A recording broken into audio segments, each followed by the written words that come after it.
Subtle changes in the depiction of the Coronation of the Virgin in the Christian art and transformation into the Mary Magdalene Payback time in the 17th century. This video and the research it is based on are not the product of artificial intelligence or any other automated research and writing tools. The material is new, and not all statements in this video have the same potential to withstand the test of additional research, time and reason. Use at your own discretion. And you know what? All rights reserved. The narrative is heavily dependent on the supplied visual material. Please, do not hesitate to pause the video to get a better look. From past experience, it is known that some viewers are irritated by the narrated voice. Please, keep in mind that you can mute the sound and simply read from the slides. The slides will continue to change after narration is finished in the background. I do not have a quality of voice and performing ability to do my own voiceovers. The budgetary considerations are also a factor in the choice of robotic voiceover versus a live one. Questions and comments are welcome. Coronation of the Virgin became a popular subject in the Christian art in the 14th and 15th centuries. The subject of those paintings is extra-canonical, it is not in the Bible, but it was properly introduced in the discourse by Christian theologians and approved by the popes. Pope Pius XII was the latest to get involved in the subject. There are several standard depictions of the event in question, but the one by Giovanni Maria Butteri on the altarpiece at the Basilica di Santo Spirito in Florence, Italy became popular in the end of 15th century onward. It features Jesus, God the Father, and Mary on the cloud supported by angelic putty. In this particular painting, Jesus is holding a globe in his hand, and the Holy Spirit is soaring above the crown of Mary.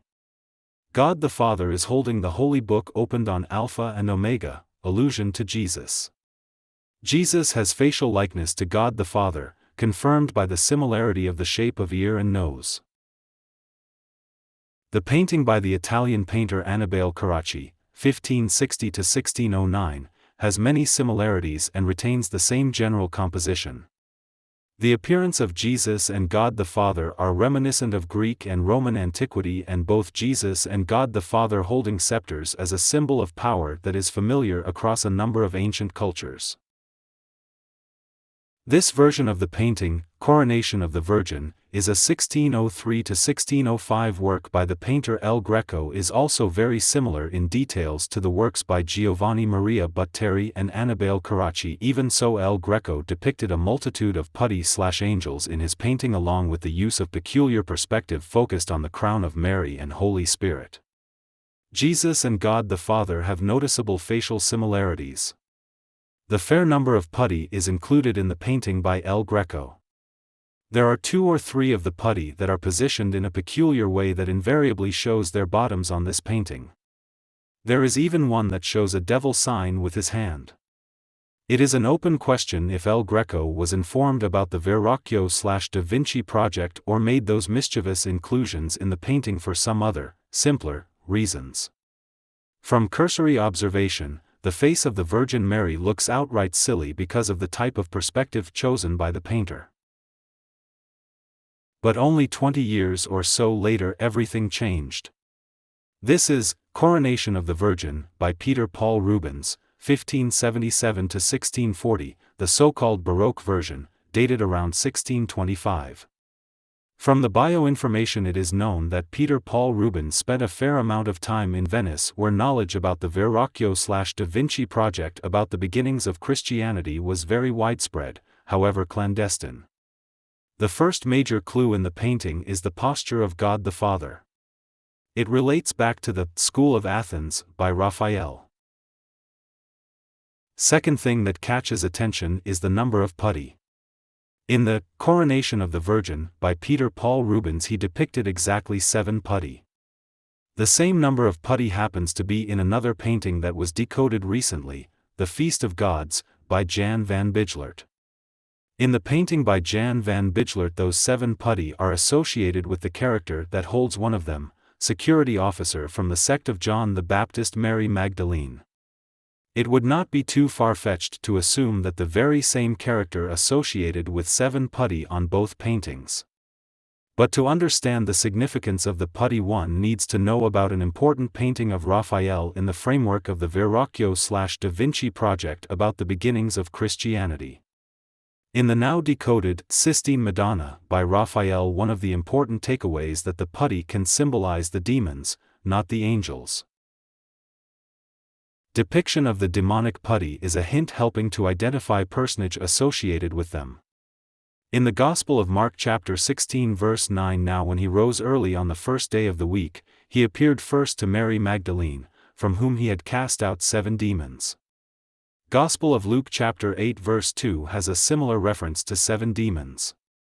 Apparently, those 7 demons were not cast very far, and one of them is still embraced by Mary Magdalene, as depicted by Jan van Bijlert. The very same 7 demons accompany a female character on the Coronation of the Virgin by Peter Paul Rubens, alluding that she is not Mary, mother of Jesus, but Mary Magdalene. In the real, historical, story of Jesus, Mary Magdalene was very bad news. It was part of the findings of the Verrocchio/Da Vinci project.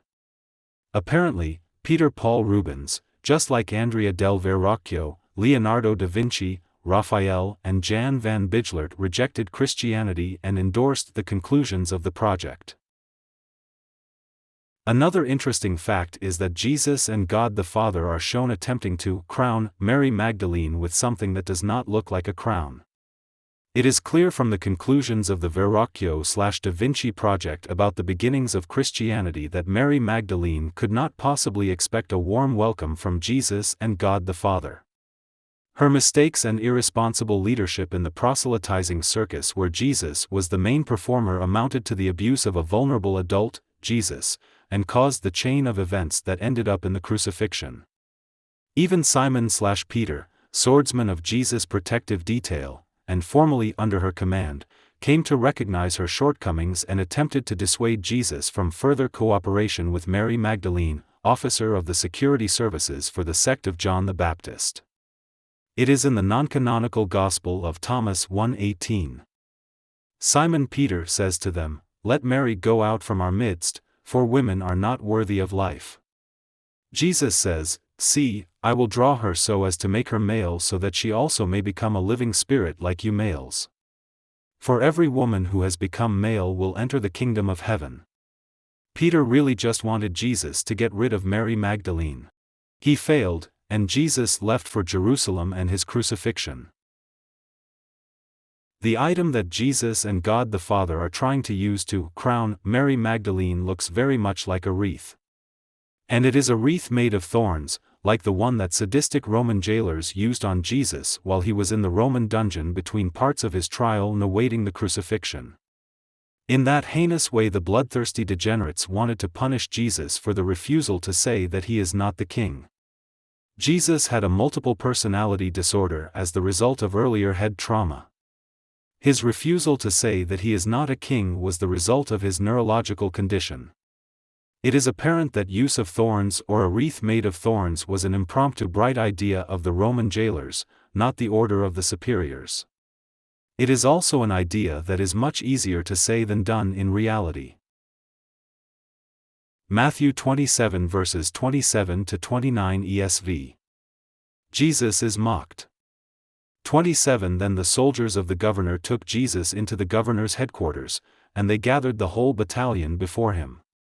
28 And they stripped him and put a scarlet robe on him. 29 And twisting together a crown of thorns, they put it on his head and put a reed in his right hand. And kneeling before him, they mocked him, saying, "Hail, King of the Jews!" While doing his paintings, Caravaggio attempted to visualize a way in which crowning with thorns could be done. Trouble is, all plants with big thorns are not easily bendable into a wreath. In both paintings, torturers are shown using sticks to make it work. Couple of decades later, Peter Paul Rubens foreseen that kind of difficulty. His figure of God the Father is holding a metal rod to make the wreath of thorns to sink in.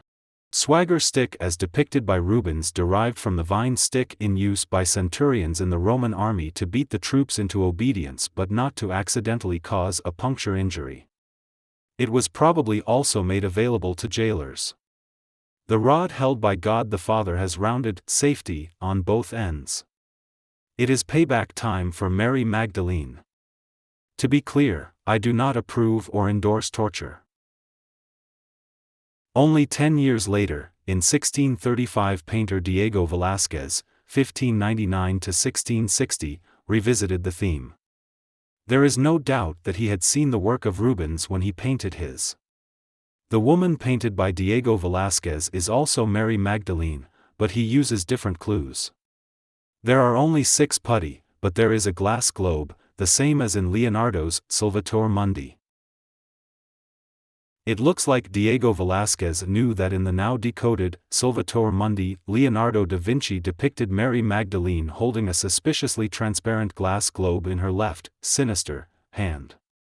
Leonardo conveyed the message, "See through all the sinister."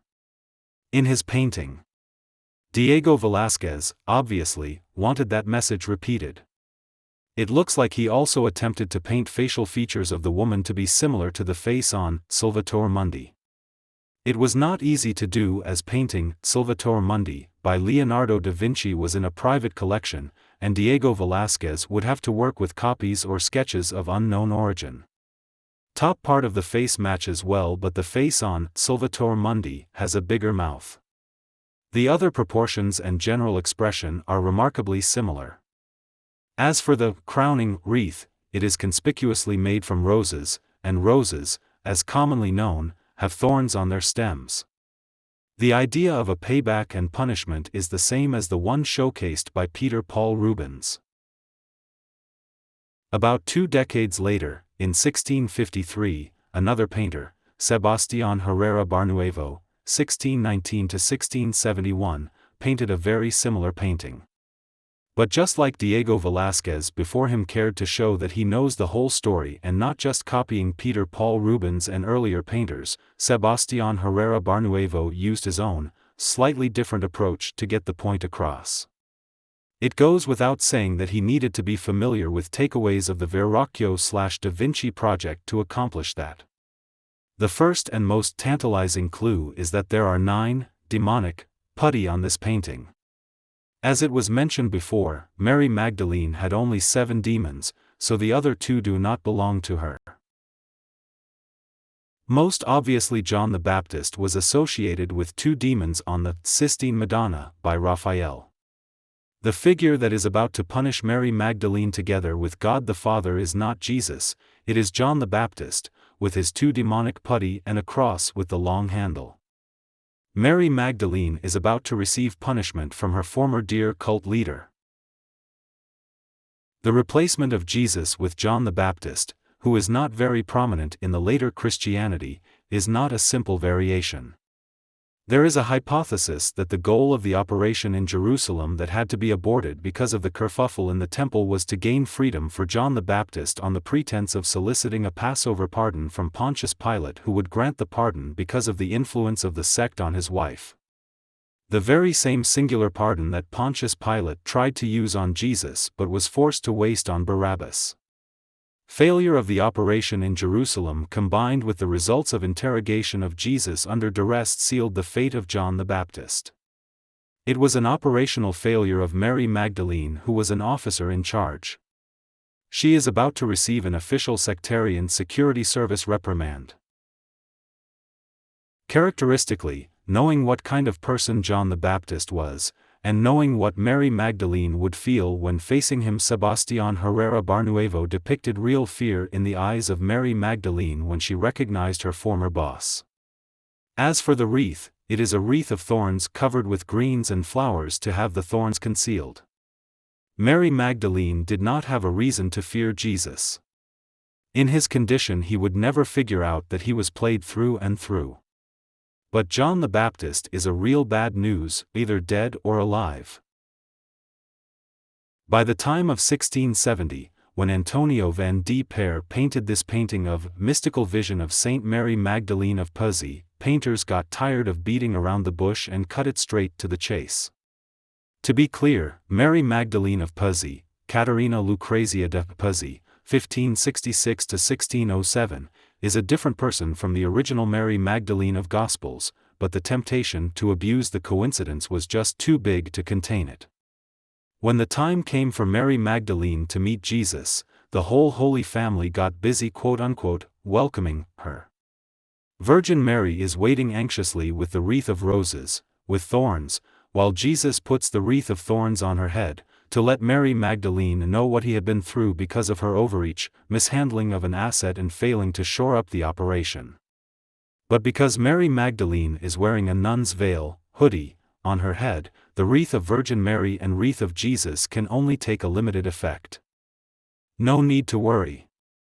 God the Father has a glass ball, orb from Leonardo's Mary Magdalene, Solvitur Mundi, ready to go to finish the job once and for all. Worthy of note is a vengeful stare of Virgin Mary, and the face of Mary Magdalene with only whites in her eyes, the stare of a cadaver. Antonio van D Pere, 1618–1688, painted religious paintings his whole life, but even he wanted to let future generations know that he understood the truth behind the facade of the religion. I do not endorse torture and/or hitting people with glass ball over the head.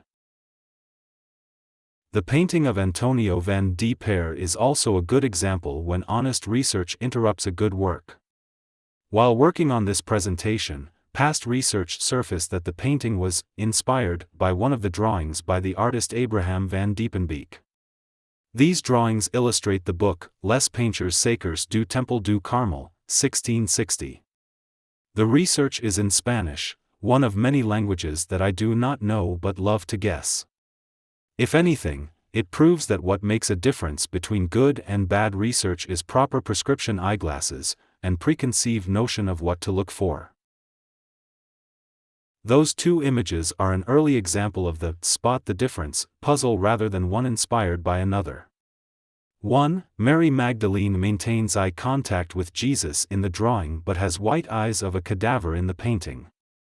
2. Mary, mother of Jesus, smiling in the drawing and gently placing her wreath on the head of Mary Magdalene. In the painting, Mary, mother of Jesus, is tense and concentrated. She is holding her wreath like she is about to close a barrel of pickles with a tight lid. 3. Right hand of God the Father sending a blessing in the drawing. Right hand of God the Father gesturing surprise and indignation in the painting. 4. There is an attribute of royal power, globus cruciger, in the left hand of God the Father in the drawing. But in the painting, he is holding a glass ball ready to launch in the head of Mary Magdalene. 5. Angelic putti are behind Jesus, but demonic putti congregated by Mary Magdalene in the painting. In the drawing the background is just clouds, with no putti in sight. There is another drawing by the very same Abraham van Diepenbeeck that is much better matched to the message of the painting. Jesus is crowning Mary Magdalene with thorns, and Mary, mother of Jesus, looking at the heaven apologetically and pointing at Mary Magdalene, as if she is saying, "We are not cruel people, but you know what kind of puta, as they say in Spanish, we got here."